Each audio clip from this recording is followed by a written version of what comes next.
Hey folks, this is Luke, and I had an extra thought that I wanted to throw in on this eclipse shadow subject. Now, if you look at this image that I put out in my video last week, it shows what is claimed to be a solar eclipse over Mexico City in Mexico there, and you can see that that shadow is, I don't know, 50 or 100 miles across, and the Earth is the moon is 2,000 miles wide. Whether that photo is fake or not, look at the path that the total eclipse makes across the United States. It is that size. Now, here's an interesting thing. We know that the moon is 2,000 miles in diameter and the Earth is about 8, so it's 4 times the size of the moon. And they claim in this model that this is how the eclipse is cast on the Earth by the moon. Okay, and it's smaller than the moon, which was my whole point. An object does not cast a shadow smaller than itself, but they say it does. Well, now look at this shadow that the Earth casts across the moon. We're 4 times bigger and the same distance away, but we cast a shadow 100 times larger.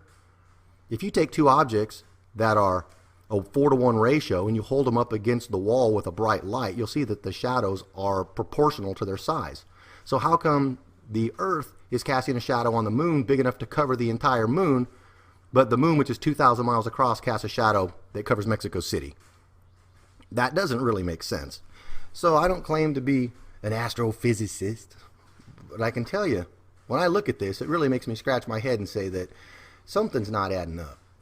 They can show you a conceptual model like this one here and try to explain it visually, and I suppose if you just take it at face value, that makes sense, but in actuality, the angles there are not represented because the distances aren't represented. Look at the arc of this shadow. That's supposed to be a lunar eclipse. That means that shadow would cover the Earth or the moon 5 times. And yet, a 2,000 mile diameter moon casts this shadow on the Earth, which just barely covers 1 major city. I got a problem with that.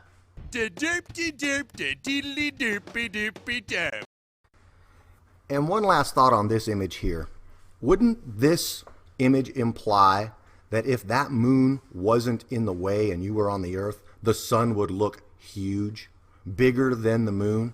The sun never looks bigger than the moon. This image is very misleading because it would suggest that if you just deleted the moon out of that picture, the sun would look bigger than the moon does.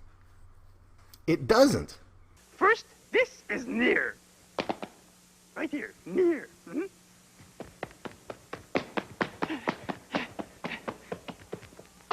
This is far.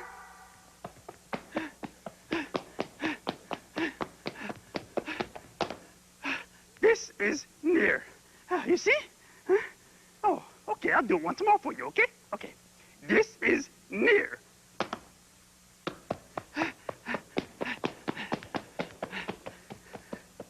This is far.